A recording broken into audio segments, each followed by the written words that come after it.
नमस्कार दोस्तों, आप सभी का स्वागत है आपके अपने YouTube चैनल बनी ब्रिलियंस पर। मैं आपका साथी मोतीलाल। आज हम डिस्कस करेंगे हिंदी वर्णमाला का जो है इस चौथा पार्ट हम डिस्कस करेंगे। चौथी वीडियो ये हमारी। इससे पहले अगर 3 वीडियो आपने नहीं देखे तो उन्हें भी जाके जरूर देखें और अगर चैनल पर नए हैं तो चैनल को जरूर सब्सक्राइब कर लें और बेल आइकन दबाना ना भूलें ताकि आपको आने वाली हर वीडियो की नोटिफिकेशन मिलती रहे। इससे पहले हमने जो है वर्णमाला में वर्ण कितने प्रकार के होते हैं या स्वर, अयुग्म और व्यंजन के बारे में डिस्कस कर लिया है। आज हम इस वीडियो में डिस्कस करेंगे कि वर्ण के जो उच्चारण स्थान है वो कौन कौन से हैं। और ये जो है उच्चारण स्थान वाला बहुत ही महत्वपूर्ण प्रश्न बनता है आपका।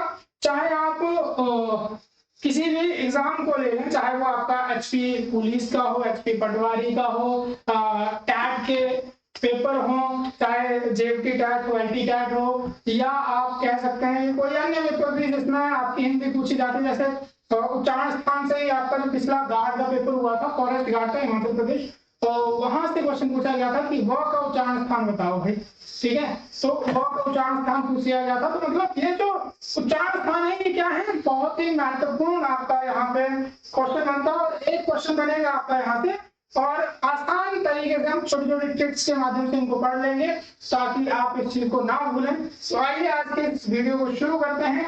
माँ सरस्वती का नाम लेकर के जय माँ सरस्वती श्री गणेश करते हैं आज के इस वीडियो का। तो इससे पहले के अगर वीडियो आपने नहीं देखे तो जाकर जरूर देखें और ये वीडियो भी अंत तक देखें आप। और अगर आपको सही लगता है तो वीडियो को शेयर भी जरूर करिएगा। ठीक है, आइए आज के इस वीडियो को शुरू करते हैं। इसका हमने डिस्कस क्या करना है,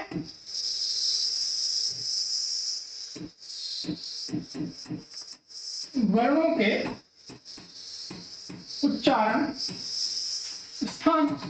मतलब जब आप किसी वर्ण का उच्चारण कर रहे हैं तो उस समय हमारी जो स्वर तंत्री है वो कौन सी स्वर तंत्री जो है ज्यादा एक्टिव हो रही है, उसे हम क्या कहेंगे भैया? उसे हम कहेंगे क्या?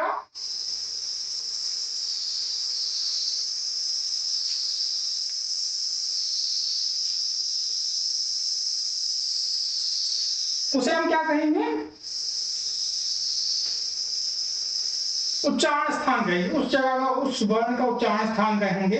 तो आइए ज्यादा देरी ना करते हुए इसको शुरू करते हैं। नंबर 1 हमारा जो पहला उच्चारण स्थान रहेगा वो रहेगा आपका, और इसको एक छोटी सी ट्रिक के माध्यम से आप ध्यान में रख सकते हैं। जैसे अकु विसर्जनीय, अकु विसर्जनीय नाम कंठा, अकु विसर्जनीय नामा कंठा। तो इसकी अगर हम बात करेंगे अकु विसर्जनीय नामा कंठा, तो ये आपके यहाँ पे क्या है, वर्णों की बात कर लेंगे हम। ठीक है, नामा मतलब नाम वाले, इसका मतलब क्या होगा? नाम वाले। जो वर्ण हम लिखेंगे आगे वो उनकी बात कर रहे हैं कि ये नाम वाले जो वर्ण हैं उनका उच्चारण स्थान क्या होता है? कंठ। कंठ, कंठ माने गला। ठीक है, तो जिन वर्णों का उच्चारण करते समय जो है हमारी गले पर ज्यादा प्रेशर पड़ता है, जोर पड़ता है, या गला ज्यादा एक्टिव रहता है आपका, तो उन वर्णों को हम क्या कहेंगे? कंठ वर्ण कहेंगे। ये चीज आपने ध्यान में रखनी है। अब कौन कौन से वर्ण आ रहे हैं आपके? है ऊ का ऊ छोड़ दो और इसमें क्या रहेगा आपका? कवर्ग। कवर्ग का मतलब है कि इसके जितने कवर्ग में जितने भी वर्ण है उन सबका उच्चारण स्थान क्या है आपका? विसर्जनीय मतलब विसर्ग। जब आपका क्या आ रहा है, हवा यहाँ पे आ रहा है, तो विसर्ग की साउंड किस में आती है? जैसे काका, तो उसमें लास्ट में साउंड किसकी आ रही है? आपकी ह की साउंड आ रही है, तो इसीलिए इसको हम काउंट कर लेंगे इसमें। ठीक है, आइए देखते हैं इसमें कवर। कवर का मतलब सॉरी, तो वो आपका किसमें आ जाएगा? कवर्ग में आ जाएगा। इन सब का उच्चारण स्थान क्या है? कंठ। तो ये चीज आपने ध्यान में रखनी है कि आपसे मान लो क्वेश्चन पूछ लिया जा सकता है कि ग का उच्चारण स्थान बताओ, तो ग का उच्चारण स्थान क्या रहेगा? कंठ। क्या रहेगा भैया? कंठ उच्चारण स्थान रहेगा किसका? ग का। चाहे घ का पूछ ले, चाहे आपका ख का पूछ ले, तो उनका उच्चारण स्थान क्या रहेगा आपका? कंठ। ह का पूछेगा तो ह का उच्चारण स्थान भी क्या रहेगा? कंठ। तो यहाँ तक की कहानी आपने समझ ली होगी। इसके अलावा जो दूसरा हमारा उच्चारण स्थान रहता है वो देखते हैं हम। इसमें देखिए दूसरा है हमारा इच्छु यश। नाम तालव्य। तालव्य माने तालु भी कह सकते हैं आप, मुंह का जो निचला जीभ के निचले वाला जो हिस्सा होता है उसको बोलते हैं तालु या तालव्य। ठीक है, तो इसमें आपने कौन कौन से वर्ण ध्यान में रखने हैं, आइए देखिएगा। इसमें आ गया आपका ई, चवर्ग, और यह है, और आपका क्या आएगा, श है। ठीक है, ई है, चवर्ग, यह है और श है। इन सब का उच्चारण स्थान क्या है, इन सब का उच्चारण स्थान है आपका तालु, तालव्य। ठीक है, तो इस चीज का भी आपने ध्यान में रखना है। ठीक है, अगर आप इन टॉपिक्स का ध्यान रखेंगे, बहुत प्यार से पढ़ेंगे, तो पेपर में ये टॉपिक आपके बहुत काम आएंगे और बहुत सरलता से आपको आप इन टॉपिक्स के जो क्वेश्चन होंगे उनको कर पाएंगे। अगर आप इन टॉपिक्स को अभी क्या करेंगे, अवॉइड करेंगे या इनको इज्जत नहीं देंगे, ठीक है, इज्जत देने का मतलब है पढ़ेंगे नहीं, तो ये एग्जाम के टाइम क्या करेंगे, आपके मुंह पर क्या मार देंगे, थप्पड़ आगे से बताएंगे भैया तुमने हमको इज्जत नहीं दी थी, हम तुमको इज्जत नहीं देंगे। ठीक है, तो ये चीज क्या रखनी है, आपने ध्यान में रखनी है। ठीक है, क्या रखनी है ध्यान में, कि देखिए, और अगर आप किसी भी टॉपिक को पढ़ते हो और उस टॉपिक में क्या होता है, उस टॉपिक को ध्यान से नहीं पढ़ते हो, मतलब कहने का अभिप्राय ये है कि उस टॉपिक को इज्जत नहीं देते हो, तो वो टॉपिक क्या करता है, एग्जामिनेशन हॉल में आपकी बेइज्जती करता है, आपकी इज्जत के चिथड़े उड़ा देगा। ठीक है, कहा जाएगा कि भैया देखो तुमने अगर हमारी इज्जत नहीं करी तो हम तुम्हारी इज्जत क्यों करें। ठीक है, तो ये चीज आपने ध्यान में बसा के रखनी है कि भैया करना क्या है। ठीक है, अब आप देखिएगा क्या करना है आपने।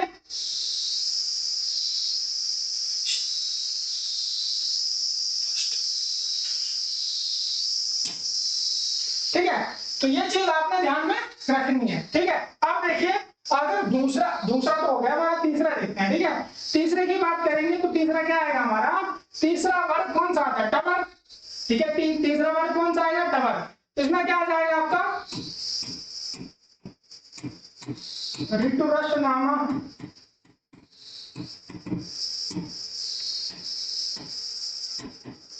मूर्धन्या। मूर्धन्य माने इसको आप क्या बोलते हैं, मूर्धा भी बोलते हैं। ठीक है, क्या बोलते हैं, मूर्धा भी बोलते हैं, इसका ध्यान रखना आपने। इसको क्या बोलते हैं, मूर्धन्य या मूर्धा। मूर्धा माने आपके मुंह में जो लास्ट वाला हिस्सा होता है, लास्ट पर ऊपर खाली जो हिस्सा होता है हमारा, उसको बोलते हैं मूर्धा। तो इसमें से आपका क्या क्या आ जाएगा, जैसे री आ गया, टवर्ग आ गया, ठीक है, र आ गया और श आ गया। ठीक है, तो आज से पहले आप इसको क्या पढ़ते थे, शलगम शलगम, इसको क्या पढ़ते थे, षटकोण षटकोण। अब आप किसी और तरीके से भी पढ़ते होंगे, लेकिन आज के बाद आपने इसको क्या याद रखना है, कौन सा वाला श याद रखना है आपने, इसको याद रखना आपने, तालु वाला श। कौन सा, तालु वाला या शालू वाला। ठीक है, और इसको किससे याद रखना है, मूर्धा वाला या मूर्धन्य श। ठीक है, तो ये चीज आप ध्यान में रखेंगे तभी आप इसको एग्जाम में कर पाएंगे। ठीक है, इसके अलावा ये मैं समझ रहा हूँ कि ये 3 पॉइंट आपने कर लिए होंगे। चौथा अगर डिस्कस करें, चौथा कौन सा रहेगा हमारा, चौथा वर्ग कौन सा रहता है, टवर्ग। टवर्ग में क्या आएगा, चौथा लिखिएगा। ठीक है, ऋतुलस नामा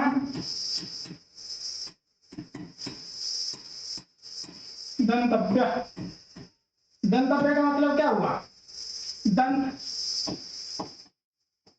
ठीक है, दंतव्य का मतलब क्या हुआ, दंत। जिन वर्णों का उच्चारण करते समय जीभ जो है कहाँ टच होगी, दांतों से। कहाँ टच होगी, दांतों से, उनको क्या बोलेंगे, दंतव्य वर्ण। क्या बोलेंगे, दंतव्य वर्ण बोलेंगे। ठीक है, अब इसमें कौन कौन से वर्ण आते हैं आपके, वो देखिएगा। ये स्वर है आपका किसका, संस्कृत का। ठीक है, टवर्ग। टवर्ग में आने वाले जितने भी वर्ण हैं उनका सबका उच्चारण स्थान क्या होगा, दंत। ठीक है, क्या होगा, दंत। साथ में क्या आएगा, ल लट्टू। साथ में क्या आएगा, स सब्जी। आज के बाद इसको सब्जी नहीं करना, आज के बाद आप इसको कैसे ध्यान में रखेंगे, इसको ध्यान में रखेंगे कैसे, कि कौन सा स्वर, दंतव्य स्वर। एक आपका तालु वाला स्वर, एक आपका मूर्धा वाला स्वर, और एक आपका क्या, दंतव्य स्वर। ठीक है, तो ये चीज आपने क्या रखनी है भैया, ध्यान में रखनी है। ठीक है, अच्छा 4 हो गए हमारे। पांचवा अगर हम देखें, ये पांचवा वर्ग कौन सा होता है हमारा, कौन सा होता है, पवन। ठीक है, तो इसको आपने ऐसे ध्यान में रखना, अपू नामा। ठीक है, वैसे अपुधय मानी नामा होता है, इसका जो ट्रिक है लेकिन धय माने आप छोड़ दीजिए, इतना याद रखिए कि अपूर्णामा ओष्ठा, क्या याद रखना आपने, ओष्ठा, ओष्ठ माने होंठ, ओष्ठ माने होंठ। तो जिन वर्णों का उच्चारण करते समय जो है होंठ आपके ज्यादा एक्टिव रहेंगे, मतलब होंठ गोल होंगे नहीं होंगे वो वाली चीज, ठीक है। तो यहाँ पे क्या आ जाएगा आपका ऊ आ गया, यहाँ से बड़ा ऊ भी ले लेंगे आप, और साथ में पवार, ठीक है। इनका उच्चारण स्थान क्या आएगा आपका, ऊ का उच्चारण स्थान ओष्ठ, बड़े ऊ का उच्चारण स्थान ओष्ठ, और पवर का उच्चारण स्थान में क्या आएगा ओष्ठ, ठीक है। तो ये चीज क्या रखनी है भैया आपने ध्यान में रखनी है, ठीक है। तो इनका उच्चारण स्थान क्या होगा ओष्ठ या होठ, ठीक है। तो इतना आपने ध्यान में रख लिया होगा, ये चीज मैं समझ रहा हूं। आपने ध्यान रखना है कि उच्चारण स्थान संख्या में कितने होते हैं, उच्चारण स्थान संख्या में होते हैं 8 आपके, कितने होते हैं 8, और हर उच्चारण स्थान में कितने वर्ण आएंगे भैया, वर्ण भी कितने आएंगे आपके, मैक्सिमम 8 वर्ण आ सकते हैं, कम कितने भी हो सकते हैं, लेकिन मैक्सिमम ज्यादा से ज्यादा कितने हो सकते हैं, एक उच्चारण स्थान में 8 वर्ण हो सकते हैं। ये चीज आपने क्या रखनी है ध्यान में, ठीक है। तो यहां तक की कहानी आपने समझ ली होगी, 5 उच्चारण स्थान हमने कर लिए। अब देखते हैं हम इसमें छठा, जो कि आएंगे क्या संयुक्त उच्चारण स्थान, क्या आएंगे संयुक्त उच्चारण स्थान आएंगे। तो ये चीज आपने ध्यान में रखनी है, ठीक है। अब संयुक्त उच्चारण स्थान में क्या क्या आएगा, जैसे छठे की बात करेंगे तो क्या आ जाएगा, तो नाम कंठ तालव्य,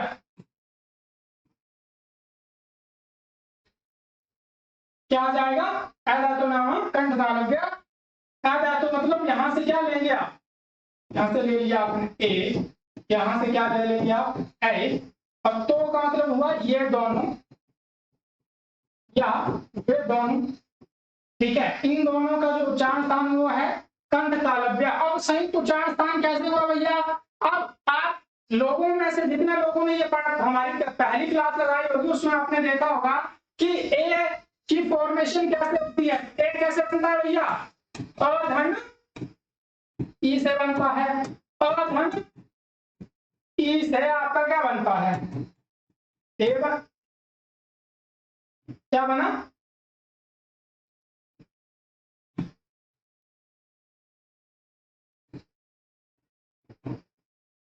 ए बना और ए बना, ठीक है। अब आपको पता है कि अ का उच्चारण स्थान क्या है, क्या भैया कंठ। ई का उच्चारण स्थान क्या है, ई का उच्चारण स्थान क्या है आपका तालु या तालव्य, ठीक है। तो इसका आपने ध्यान रखना है, इसीलिए इसका उच्चारण स्थान क्या हो जाता है, जब ये वर्ण जो है संयुक्त दो स्वर वर्णों के मेल से बना है, संयुक्त स्वर है आपका, इसका जो उच्चारण स्थान होगा वो भी क्या होगा संयुक्त होगा। संयुक्त क्यों होगा ये हमने देख लिया, ठीक है। अभी आपको कोई दिक्कत परेशानी रहेगी तो आप मुझे कमेंट में बता सकते हैं, नेक्स्ट वीडियो में आपसे डिस्कस कर दूंगा उस चीज को। आगे देखिए सातवां आएगा आपका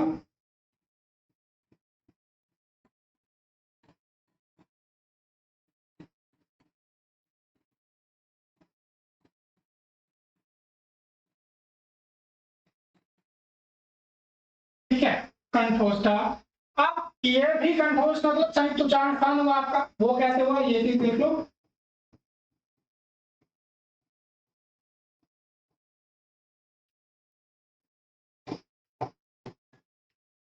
ठीक है। अब आपको इसका पता है फॉर्मेशन कैसे हुई है, कंठ से, कंठ उच्चारण स्थान है और इसका क्या है ओष्ठ, दोनों को जोड़ेंगे क्या बनेगा कंठोष्ठ, इसका भी सेम ही है, ठीक है। तो यहाँ पे संयुक्त उच्चारण स्थान क्यों हुआ, क्योंकि ये जो स्वर है आपके वो क्या है संयुक्त स्वर है, ठीक है। इसीलिए इनका उच्चारण स्थान भी क्या रहेगा बच्चे संयुक्त रहेगा। यहाँ पे ये चीज आपने ध्यान में रखनी है, बहुत बार पूछा जाने वाला प्रश्न है और बहुत बार पूछे जाते हैं, मतलब लगभग ये मान के चलिए कि हर एग्जाम में पूछा जाता है कि भैया उच्चारण स्थान से क्वेश्चन आया है, ठीक है। तो उच्चारण स्थान को आपने बहुत अच्छे तरीके से ध्यान में रखना है, ठीक है। अगर आप इसको ध्यान में रखेंगे तो भैया ये भी एग्जामिनेशन हॉल में आपका ध्यान रखेगा, ये चीज आप अपने मन में दिमाग में जहां मर्जी वहां बसा लीजिए, ठीक है। तो इस चीज का क्या रखना है आपने ध्यान रखना है, ठीक है। यहाँ तक की कहानी आपने ध्यान में रखनी है, ठीक है। इसको नोट कर लीजिएगा। और इसमें एक और उच्चारण स्थान होता है आपका संयुक्त में जो है आपका कौन सा 8वां है आपका कौन सा व। एक वर्ण मतलब हमारा व का उच्चारण होता है आपका, ठीक है। व का उच्चारण स्थान क्या होता है हमारा दंतोष्ठ। क्या होता है दंतोष्ठ। तो वो इकलौता ऐसा वर्ण है जिसका उच्चारण स्थान क्या है संयुक्त है, जिसका उच्चारण स्थान क्या है संयुक्त है। तो यहां से क्वेश्चन आपसे ये बन सकता है कि भैया बताओ कितने ऐसे उच्चारण स्थान हैं जो संयुक्त उच्चारण स्थान है। तो संयुक्त उच्चारण स्थान कितने हमारे 3। कितने हैं 3। कौन कौन से कंठोष्ठ, दंतोष्ठ और कंठ तालव्य, ठीक है। तो ये हमारे क्या है 3 संयुक्त उच्चारण स्थान है। इसी में अगर हम देखें कि कितने वर्ण जो है कितने स्वर संयुक्त उच्चारित हैं, संयुक्त उच्चार स्थान वाले हैं, तो कितने स्वर है हमारे पास स्वर कितने हैं 4। कितने स्वर हैं 4। कौन कौन से ए है ऐ है ओ है और औ है। और यही मैं आपसे पूछूं कि कितने व्यंजन जो है संयुक्त उच्चारित हैं, तो व्यंजन में आपका इकलौता है वो क्या है वो। और अगर आपसे क्वेश्चन पूछा जाता है कि भैया बताओ संयुक्त उच्चारित जो वर्ण है वो कितने हैं, संयुक्त उच्चारित वर्ण कितने हैं, तो संयुक्त उच्चारित वर्ण कितने हमारे 5। कितने हैं 5। यहां तक की कहानी आप समझ गए होंगे। तो ये चीज आपने जो है दिमाग में बसा लेनी है, ध्यान में रख लेनी है। संयुक्त उच्चारण मतलब उच्चारण स्थान आपकी संख्या में कितने होते हैं 8। प्रत्येक उच्चारण स्थान का जो है मैक्सिमम कितने आपके वर्ण आ सकते हैं वो भी 8, ठीक है। इसमें आप नासिक या अनुनासिक वर्णों को जो है ऐड कर लेते हैं, लेकिन उच्चारण स्थान में उनको हम ऐड नहीं करते हैं क्योंकि वो आपके जितने भी वर्ग हैं उनमें आ जाते हैं, ठीक है। तो यहाँ तक कि आपने जो है कहानी को ध्यान में रखना है। इसके अलावा अगर हम बात करेंगे आगे जो हम पढ़ेंगे वो पढ़ेंगे प्रयत्न के आधार पर वर्णों के भेद, वो पढ़ेंगे नेक्स्ट वीडियो में। मिलते हैं आपसे जल्द, तब तक के लिए पढ़ते रहिए, हंसते रहिए, मुस्कुराते रहिए। और चैनल पर नए हैं तो चैनल को जरूर सब्सक्राइब करके जाइएगा और वीडियो को लाइक करना ना भूलिएगा, शेयर भी जरूर करिएगा। मिलते हैं नेक्स्ट वीडियो में जल्द, तब तक के लिए धन्यवाद। जय हिंद, जय भारत।